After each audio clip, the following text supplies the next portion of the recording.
What is going on, guys? This is Miasin. So today I wanted to cover something that I think is extremely important and people don't really understand too much, and that is the duality between hand traps and board breakers in Yu-Gi-Oh, because they really do not operate the same way and they don't really function in harmony with one another. And if you're not aware of that, you can seriously get punished, honestly, when you deck build for big events, because the microscopic like interactions between these two kind of cards. So yeah, I do remember a few months ago I've made a poll like asking you guys like what do you think is optimal. Should you deck build with like mostly hand traps or mostly board breakers, or rather only hand traps, only board breakers, or a mix of both, or none and just maximize on playing a lot of engine cards in order to just naturally break boards using gas, which can make sense sometimes.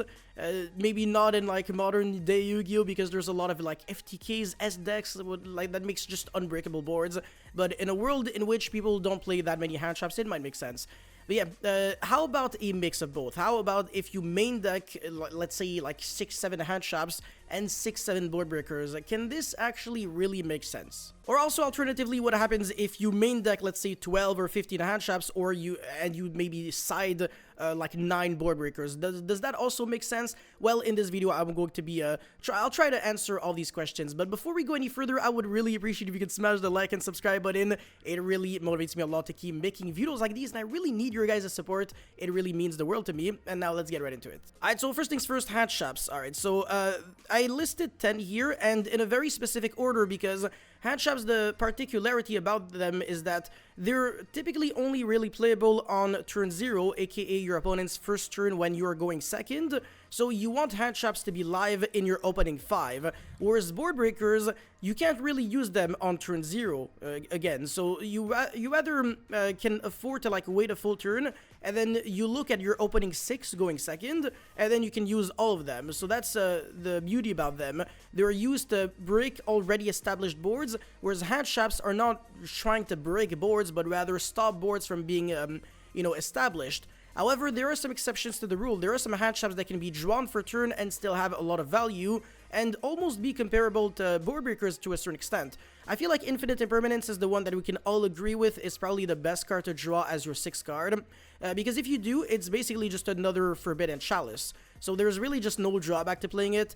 And I mean, there's quite literally just 0 drawbacks, because it doesn't play into Call by the Grave, doesn't play into Talent. It's just a really safe card, really clean card. Again, just you always feel nice drawing it. And when you draw multiples, it's also nice, except when you get hit by cross-out, because it's not like Veiler, where if you get cross-outed on Veiler, you can chain another Veiler. Imperm, you cannot do that from the hand if you're going second, only if it was set. So I guess that is the one maybe small little problem that Imperm has, but it's really not that big.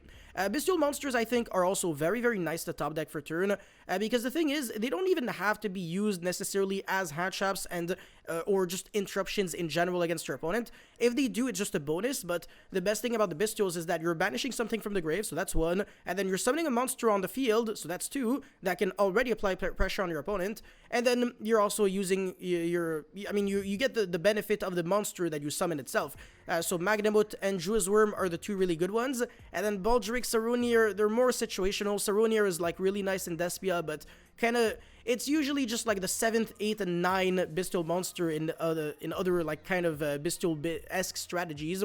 And then Baldric is the one that only does something if you already have other monsters on the field. But yeah, Magnamut and Jew's Worm really nice, especially Jew's Worm for going second if you draw it for turn, or Magnamut if you had it before and then you can surge the Jew's Worm and then summon it again. So that's basically 2 monsters, and then you get to send a monster special summoned from your opponent's field to the graveyard. So that's actually kind of cracked at breaking boards. Phantasme is another very interesting one. So you can draw it for turn and also use it, just like these 2 cards, because if your opponent goes like IP into SP or summon Link Rebo, you can summon Phantasme. Phantasme doesn't necessarily read when your opponent Link summons, but rather when your opponent special summons a Link monster. Well, if obviously it doesn't miss timing. And you also draw cards equal to the number of Link monsters your opponent control +1, and then shuffle back cards -1. So you're always going +1, not in terms of a hand advantage, but rather in terms of field presence, because you're summoning 1 monster, but the amount of cards in your hand stays the same. So I kept saying in the past, Phantasme is extremely good in tandem with board breakers, but not so much in tandem with hand traps. The reason why I'm not a big fan of Phantasme with hand traps is that sometimes, depending on how your opponent plays his combo out, he might just summon Link monsters very late to the point where there's no hand traps that can be really drawn at this point that would really matter. So, for example, drawing a Drool off a Phantasme when your opponent already performed like 4 searches and then summons like, 2 Link monsters that are about to be linked off for Appaloosa, it's not really ideal. But if you're drawing Nibiru off a Phantasme, then that's extremely good. And then obviously drawing Imperm off a Phantasme, that's really bad. Phantasme drawing board breakers, there's really just never any drawbacks. You're really, again, just going +1. Unless those board breakers are things like Evenly Matched and Lightning Storm, then you are kind of destroying yourself, because then you can not even use your board breakers. So every single card, again, that you play in your list, either in your main or side deck, there really has to be a lot of thought into it applied, and you always have to think really negatively, right? What is the worst thing that can happen, instead of trying to think positively, what is the best thing that can happen? That's always how I recommend players to think in Yu-Gi-Oh! Just a very pessimistic mindset. Ghost Mourner, I think, is a decent card to top deck for turn. There's some nice cards that you can negate that can be summoned on your own turn, but usually it's not the best. Ashen Bell, very similar. I mean, if you draw them for turn against Labyrinth, they're always live because they play on your turn anyways. It's a trap deck, so welcome, big welcome, etc. Well, I mean, Ghost Bell negates both. Ash negates both. Ghost Bell only negates big welcome. So sometimes they can summon the Lovely and then prevent you from using a hand trap against the other one. So that's, Lovely. Yeah, exactly. So yeah, that can be a little annoying. We also have DD Crow that can be drawn for turn, but it's not super insane. I mean, Bestials are always better to draw for turn, I want to say. There are some exceptions to the rule, but yeah, this card just sucks, honestly. I keep saying how garbage DD Crow is. It's a really niche hand trap. It's only, like, really good against Purely, but that's it. And then Nibiru is a very interesting one. I think it's the worst card to draw for turn, but sometimes it can be insane if you nib on your own turn going second. There are some decks that can summon so many times on your own turn that it can actually be real. But it's not something that you can really rely on, right? But if you want to do like the approach of mixing hand traps and board breakers, Nibiru can still be one of those cards that you try to incorporate. I will elaborate very soon. And finally, Effect Veiler and Dueling Logbird. Drawing these cards for turn is terrible. Yeah, that's very, very bad. I mean, Veiler is basically literally useless because it's not like Mourner and Imperm that you can still at least use to a certain extent. It's only usable on your opponent's main phase. So obviously, if you draw it as your 6th card, it's not gonna be really nice. And then Dueling Logbird, unless there's like Max C that you're trying to prevent, this card is not really good to use on your own turn. Now for board breakers, again, you can't use them on your opponent's first turn, but you are trying to use every single one of them in combination with one another in order to break boards. Triple Tactic Talents is one of the most interesting ones because it's good going first and good going second, especially good going second, I think, but some people disagree and they think, oh, it's better going first because you can look at your opponent's hand, which is the superior effect when you're going first, but going second, the fact that you can steal a monster without targeting, I think is insane. It just outclasses all the other monster stealing cards like Enemy Controller, Change of Heart, Mind Control. Triple Tactic Talents can be absolutely devastating in case your opponent has like an IP Masquerena. It does depend on how the head judge ruled it for the event. Like if he chains IP into SP, who gets the banishing off of the SP if you choose to steal the SP. At YCS Costa Rica, it was the player that summoned the SP Little Knight that got to use the effect to banish, which is, it is what it is. It's the old ruling. I know they tried to change it recently, and again, I say try because it always depends. There's no real official ruling that we can go by the book in the TCG. We're not like in the OCG where they have like a centralized database, so things can always change.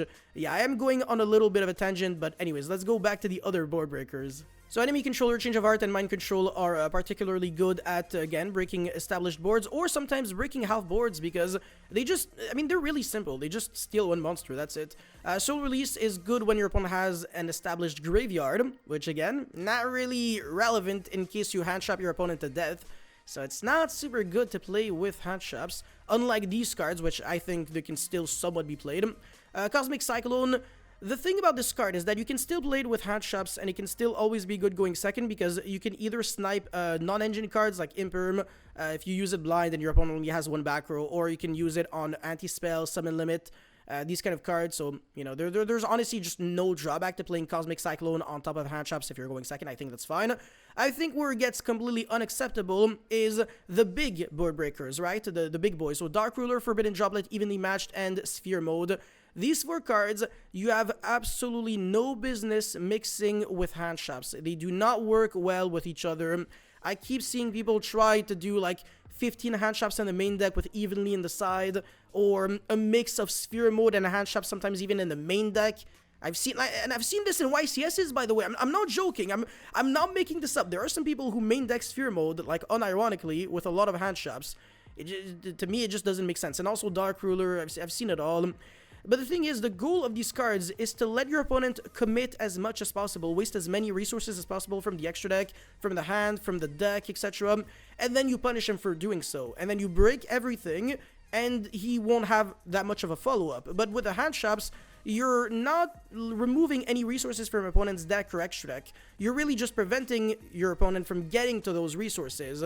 So you're not necessarily going to be winning the grind game if you're not doing anything. Whereas with these cards, you can just, you can go Dark Ruler Sphere mode or like evenly Sphere mode to break boards.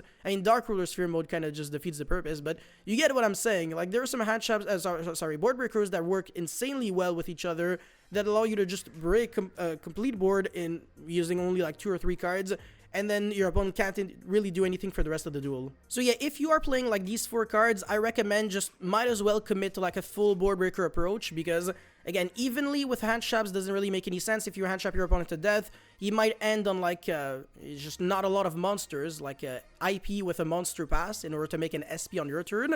That is a pretty, realistically average board that you can make when you keep getting hand trapped to death over and over.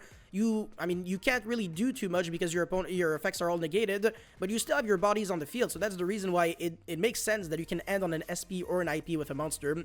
But that doesn't play into sphere mode, and that doesn't really lose too hard to evenly, which is my issue. So again, these 2 cards, or like, I guess Dark Ruler, Droplet, they're also going to be very neggy. And another thing is that you can't OTK, obviously, when you're using Dark Ruler, so you have to make an unbreakable board after that, because otherwise your opponent will have a follow-up, so that's another annoying thing. And again, hand traps are not necessarily good at cutting off your opponent from a follow-up, at least against like the pure Snake Eyes deck or Fire King, because they always have like the original and stuff. Board breakers, on the other hand, they're really nice at just increasing the likelihood of you killing your opponent. So I want to say, if there are some hand traps that you want to play in tandem with board breakers when you're going second, it would be Imperm, Bestials, Phantasme. That's honestly pretty much it, these 3 cards. And then for the board breakers that you would want to play, Triple Tactic Talent's always a really nice one. Enemy Controller, really good. Change of Heart, pretty decent. Cosmic Cyclone, very good as well. Soul Release is a decent one as well against the far decks. Even like pure Snake Eyes kind of loses a little bit to Soul Release. It depends on how they combo off. But against Fire King, obviously this card is the crack. But yeah, try to side out like the Ash, the Veilers, and everything going second. You're really not trying to play all these cards, and again, same thing applies with evenly. If I see an evenly, you better have like 15 board breakers in the side, or like a lot of gas and stuff, and some more board breakers, because again, evenly with hand traps, it's just not the play.